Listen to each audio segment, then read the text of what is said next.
Assalamualaikum to everyone. I'm Dr. Sheila Imtiaz. I'm working as a consultant radiologist in Dr. Ziauddin University Hospital, and I'm very happy to be here, and I'm very thankful to Al Khidmat Diagnostic Center and Dr. Azim and his team for inviting me in this CME session. And today I'm going to be conducting a lecture regarding the emergency imaging in women's health, and it includes both gynecological and obstetric cases. So the role of imaging in acute gynecological and obstetric emergencies, we use basically three modalities are being used, in which there is ultrasound, MR, and CT imaging. Of these, ultrasound is predominantly used as it is easily available and quick and is highly sensitive for gynecological and obstetric imaging. And in some of the complicated cases or in which the ultrasound is inconclusive, we use the help of MR and CT imaging. So there is an overlap of the presenting features of acute gynecological and gastrointestinal diseases that remains a significant challenge in the emergency department, and imaging plays an important role in diagnosing these cases. So the imaging must be interpreted in association with the clinical presentation. We have to look how the patient is presenting and what's the clinical history and scenario of the patient.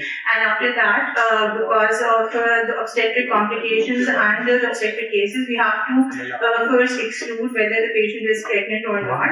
So her status of pregnancy should be excluded before offering any imaging modality. So the approach would be, first you have to see what's the clinical presentation of the patient, and then we have to exclude the pregnancy by using serum-beta HCG levels, and then we have to make a differential diagnosis based on the clinical scenario of the patient. So now we move forward. I will give a brief review or a quick review of different obstetrical emergencies. The main presenting feature or the presenting complaint which women came in the emergency department is usually the first trimester vaginal bleeding, and of them the main differentials would be the threatened abortion or the subchorionic hemorrhage, ectopic pregnancy, failed pregnancy, or the gestational trophoblastic disease. So this is usually we encounter cases when the patient in first trimester with gestational amenorrhea presented with abnormal vaginal bleeding. So the first differential that came to our mind is the miscarriage or the abortion. So this is the ultrasound image in which there is heterogeneously distended endometrial cavity is noted, which is filled with the ecogenic material with cystic spaces, and it is showing vascularity on the color of the examination. So keeping in the history of the patient, the diagnosis would be retained productive conception or the miscarriage. So there is some rating of the retained productive conception, basically the vascularity within the endometrial cavity or the retained products that help to differentiate with the hematoma or any other vascular pathology. So there is a grading in which you have to mention whether it is no vascularity within the endometrial cavity. In type 1 there is a mild vascularity. In type 2 there is a moderate vascularity, which is equivocal with the surrounding myometrium. And in type 3 there is increased or marked vascularity, which is more than the surrounding myometrium. So in usually when there are retained blood clots, there is no vascularity on color Doppler examination.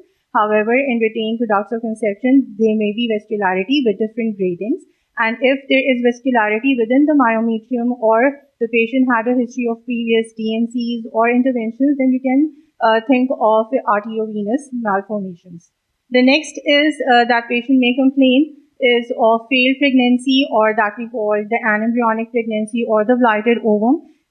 This is a pregnancy which is not developing properly, or it is failed to develop. And the criteria is when there is abnormally increased size of the yolk sac, which is more than 8 millimeter, that is abnormal, or when the yolk sac or when the gestational sac diameter is more than 16 millimeter or 25 millimeter without any fetal pole or with abnormally increased size of the yolk sac. So you label it as an anembryonic or anembryonic pregnancy or the blighted ovum. There will be no fetal pole or a fetal pole without any vascularity that shows the non-viability of the fetus. So this is the ultrasound image that is showing an increase in intrauterine gestational sac, which is more than 2 centimeter in size. And you can see that there is no yolk sac or fetal pole is present within it. So on follow-up scan after 1 week, there is still no presence of any yolk sac or the fetal pole. Then you label it as an embryonic pregnancy or the blighted ovum. Then there is subchorionic hemorrhage. The patient may complain of lower abdominal pain and abnormal vaginal bleeding with gestational amenorrhea. As you can see that this is the intrauterine gestational sac, and surrounding that there is an hypoechoic area with internal echoes, and this is the collection of hematoma between the uterine wall and the chorionic membrane. So this is the subchorionic hemorrhage, and it usually regresses with time, and follow-up scans are being advised, and usually in 1 to 2 weeks it could be resolved, but you have to make sure that you advise follow-up scan so that you can measure the size of the subchorionic hematoma, whether it is increasing or not, or what is the associated status of the fetus, whether the fetus is still viable or not.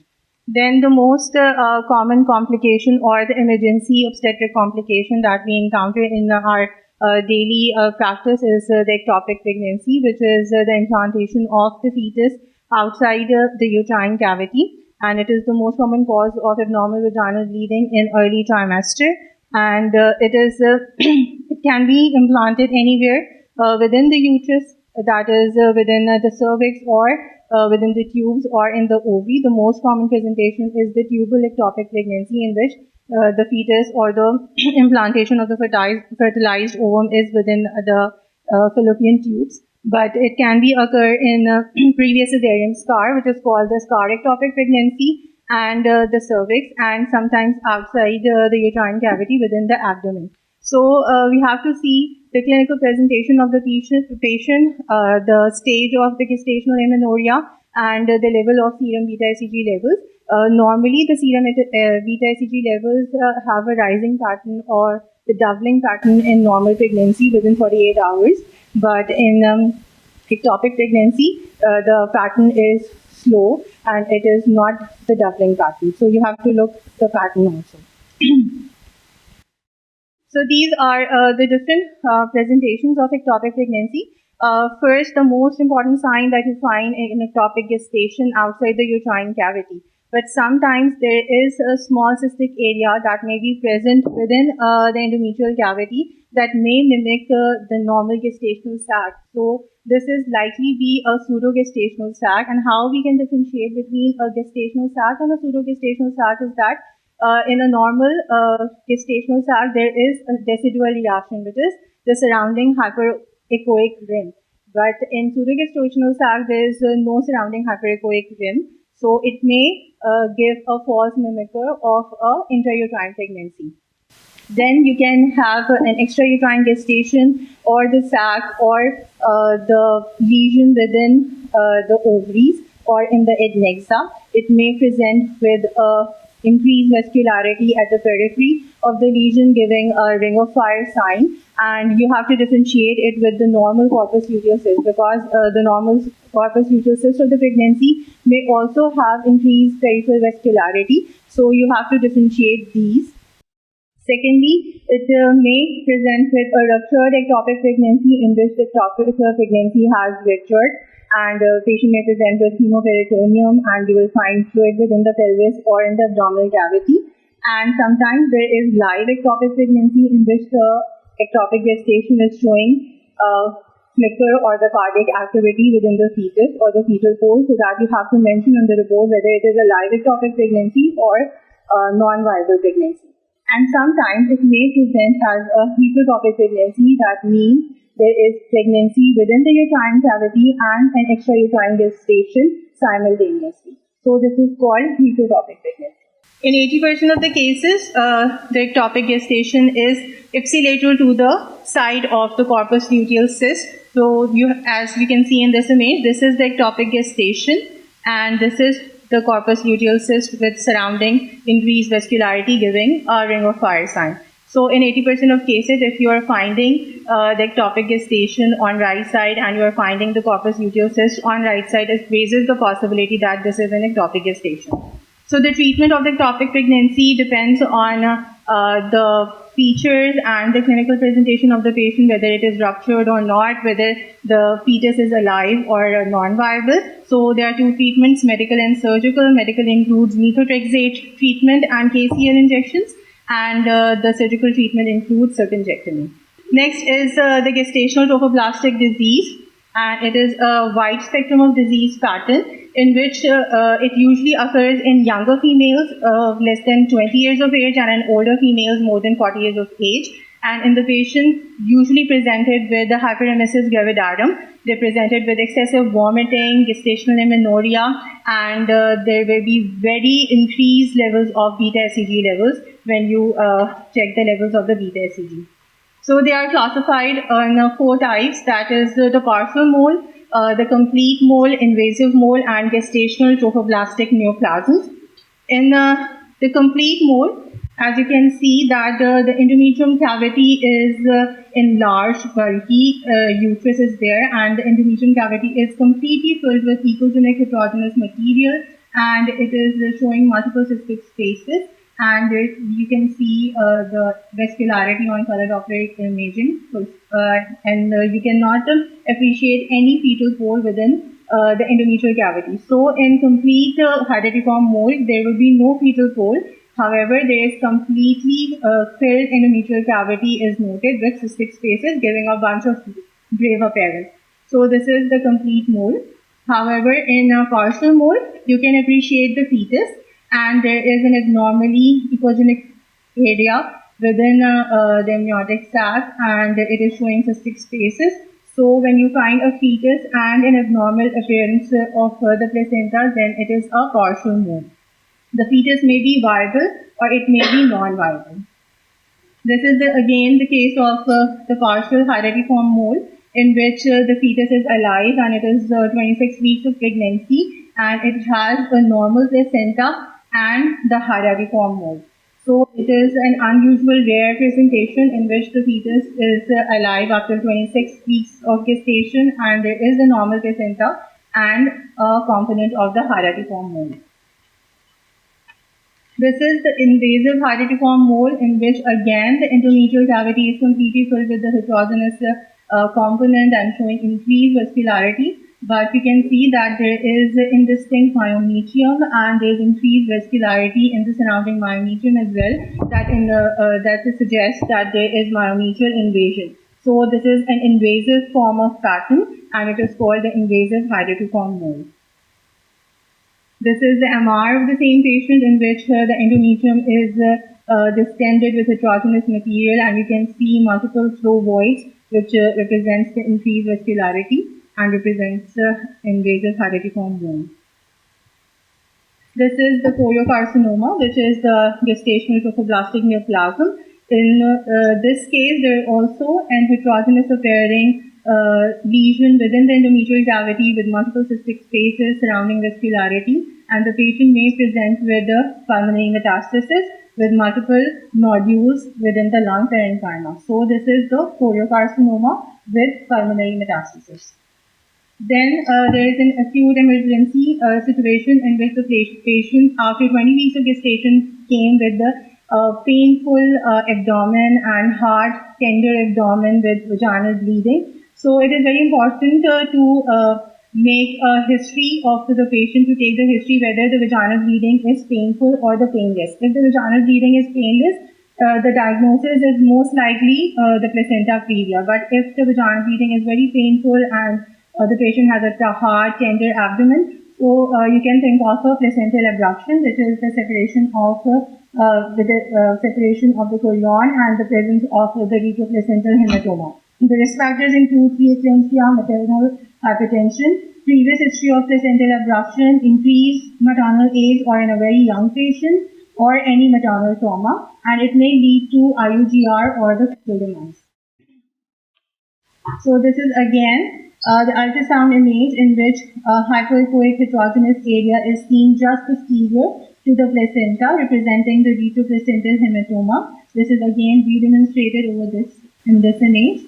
The subchorionic hemorrhage occurs early in the pregnancy, and when it occurs after 20 weeks of gestation, so we label it as a placental abruption or with a retroplacental hematoma. Then as I say that when there is a painless vaginal bleeding, then you consider the cause of placenta previa, which is the abnormally low-lying placenta, which is reaching close to the internal cervical os.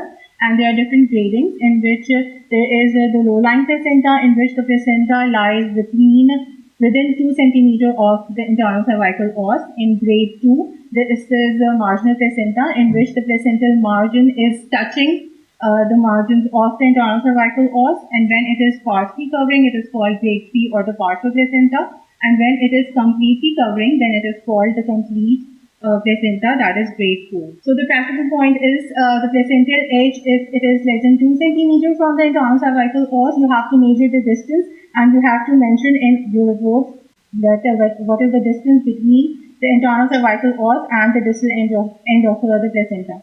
And the most important question that if we can do the transvaginal examination on these patients or not. So it is completely safe whether the patient is bleeding or not. You can do the transvaginal scan, and it is more accurate than the transabdominal scan. And the only contraindication to transvaginal scan is incompetent cervix with the bulging of the amnion or with the patient suspected with premature rupture of the membranes.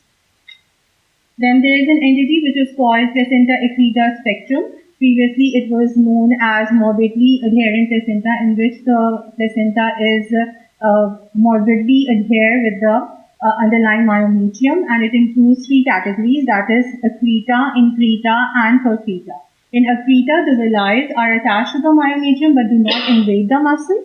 In increta, the villi partially invade the myometrium, and in percreta, the villi invade up to or beyond the uterine serosa.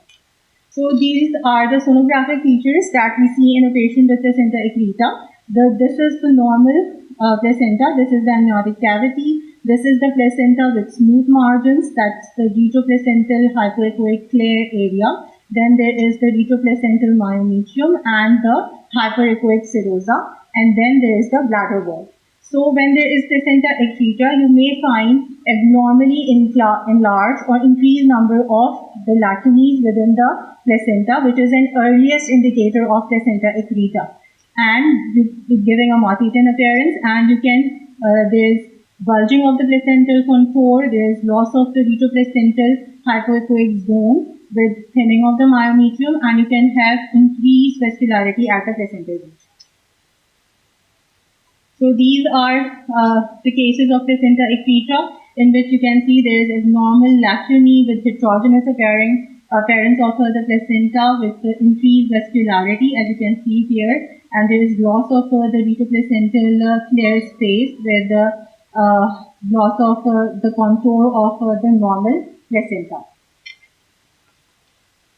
These are the MR features. Sometimes the ultrasound is not conclusive of the diagnosis, whether it is accreta, increta, or percreta, or it is inconclusive. So we need the help of MR so that we can make the proper diagnosis, whether it is accreta, increta, or percreta. And in MR examination, there are the findings that intraplacental dark bands can be seen within the placenta. There is uterine placental bulge, myometrial thinning, and the bladder wall interaction that favors the diagnosis of placenta accreta, increta, and percreta, depending upon their grading and severity.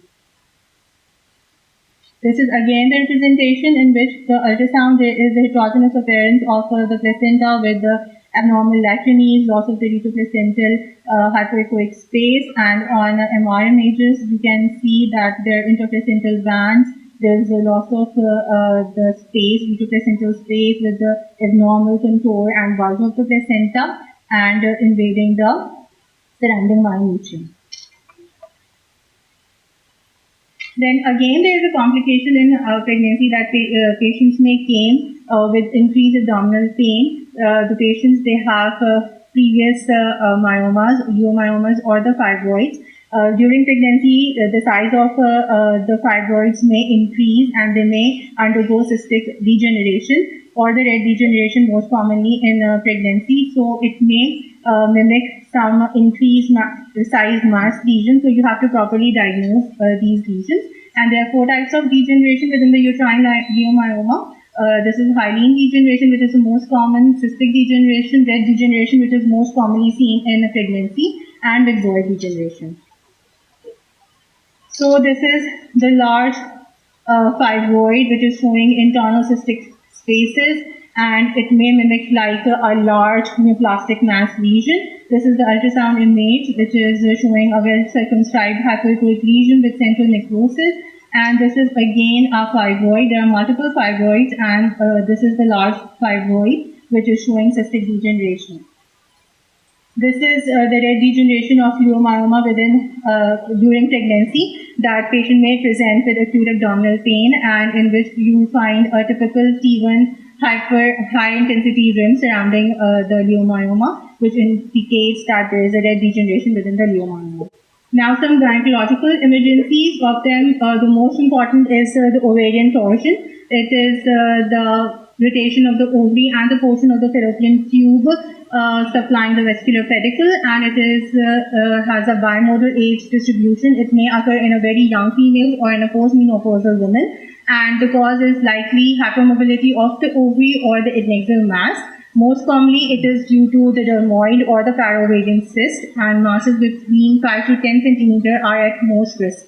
In early pregnancy, it can occur secondary to a corpus luteal cyst or laxity of the adjacent tissues. So the ultrasound features are most pertinent with the ovarian torsion, in which the ovarian volume is increased. The size is maybe more than 4 centimeter, with ovarian edema, variable echogenicity with peripherally arranged follicles, tiny follicles, and there is a central hyperechoic central stroma. The midline position of the ovary and the uterus is usually displaced towards the side of the involved ovary, and you can see a vascular pedicle with increased vascularity adjacent to that ovary. And you can, in most of the cases, in more than 80% of the cases, free fluid would be present. And the Doppler studies, the findings are variable. There may be little or no ovarian venous flow. There may be absent arterial flow, absent or reverse diastolic flow. But the normal vascularity does not rule out the intermittent torsion. CT scan can be used in complex cases to further confirm the diagnosis, and the twisted ovarian pedicle on CT is pathognomonic for the ovarian torsion, and if on contrast the hemorrhagic necrosis is HU is more than 50, that is also a sign of non-viability. MR is sometimes used as it is an acute condition, so MR is not usually preferred. CT may be obtained because it is quick to get, but in centers where MR is available, MR is also the modality that we can use to further evaluate the ovarian torsion. So these are the ultrasound images in which you can see that the ovary is enlarged in size, echogenic, and it has peripherally tiny arranged follicles with a central echogenic stroma. And you can see free fluid here, and the uterus is tilted towards the side of the involved ovary. These are the cases with ovarian torsion in early pregnancy with paraovarian cyst.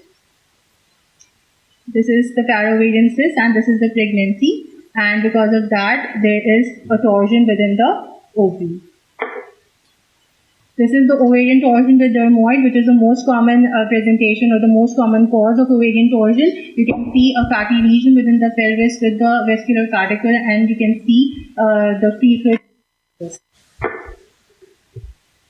This is the MR image in which you can see that the ovary is significantly enlarged with peripherally arranged tiny follicles, which is the follicular ring sign. And you can also see the vascular pedicle here, which is from here this pedicle is done. Next, common lesion that we encountered in ultrasound examination is the ovarian cyst. The ovarian cyst, we have to see whether they are simple hemorrhagic endometriomas, the dermoid cyst, or any cystic neoplasms. So first is the simple cyst, which is the functional cyst or the follicular retention cyst or the corpus luteal cyst. It usually presents as a well-defined unilocular cystic lesion without any internal septations or internal echoes. There may be surrounding vascularity, as you can see in the corpus luteal cyst, or there may be no vascularity. The follow-up is usually recommended if the size of the lesion or the cyst is large, and when the simple cyst is large, more than 7 centimeters, we may need some more diagnostic imaging modalities like MRI to further characterize the lesions. Next is the hemorrhagic ovarian cyst, in which there is hemorrhage within the cyst, and you can see that there will be well-defined unilocular or multilocular cyst that is filled with internal septations or the internal echogenic material, as you can see in these images. And on CT and MR image, you can see that there is a hyperintensity within the T1 weighted images, and it is not suppressed on FAT-SAT images, so it represents that hyper-intense area which represents a hemorrhagic cyst. So we have to follow the hemorrhagic cyst and until it is resolved. It is usually resolved within 1 to 2 cycles, so you have to keep a follow-up of that. Then there is endometriomas. They are also close mimickers of the hemorrhagic cyst, in which there is a diffuse low-level internal echoes within this cyst, and you can find the retracted clot in some cases. This is the CT and MR representation. They typically give the T2 shading sign on MR images that represents the retracted clot. And you need to differentiate between these two, the hemorrhagic and the endometriotic cyst, and keep the patient on close follow-up. Then there is the mature cystic teratoma, which is called the dermoid cyst. It is usually occurs in young women of childbearing age, and it is a fatty lesion with typical Rokitansky nodule and bilateral, and it may have calcifications. So this is the tip of the iceberg sign that you all must have known. And this is the tiny echogenic foci, which represents the Rokitansky nodules. This is the presentation on a CT scan, in which you can see that there is a fatty lesion within the pelvis. You can see the calcifications here in these images. And this is the MR representation. This is the T1, in which this is hyperintense. In T2, it is intermediate, and it is showing loss of signal on FAT-SAT images that represents the fatty component. So you have to follow these lesions for at least 6 to 12 months or until it is resected. The other possible signs that you may come across on ultrasound examination that are suspicious for malignancy, these are the thick septations or the mulonodularity, papillary projections, and frank solid components. So these are the signal intensities that we can take as differentiating in between these lesions like simple cyst, hemorrhagic endometriomas, and the dermoid cyst on different sequences of MR. So patient may present with pelvic inflammatory diseases or with complex adnexal masses. This is a tubo-ovarian abscess with multiple heterogeneous looking lesion with multiple internal septations and echoes, and as you can see on these CT images. This is again the representation of tubo-ovarian abscess on MR images with a multiloculated cystic lesion with internal septations and echoes and debris with associated hydro/hematosulfings. Then patient may present with ovarian vein thrombosis. This is also an acute emergency in which the patient presents with lower abdominal acute pain, usually after some surgery or after delivery. So this is again an entity in which the patient presents in acute situation. Then there is misplaced IUCD. So firstly, if there is a clinical history of any misplaced intrauterine contraceptive device, we first see it on ultrasound, and if it is not present there, then the next modality is X-ray, and then we can move to CT to see its complication. This is the displaced IUCD. Then there may be uterine perforation with abscess, in which a patient with a history of previous cesarean section. There may be uterine dehiscence of scar dehiscence with collection, abnormal collection within adjacent to the uterine scar. So they may present with uterine perforation or with abscess formation. This is again uterine dehiscence with a bladder flap hematoma, in which there is a large hematoma collection between the uterus and the urinary bladder. So the teaching point is ultrasound is the basic modality that we can use in patients with obstetric and gynecological complications, and further we can take the help of CT and MR imaging for further confirm our diagnosis.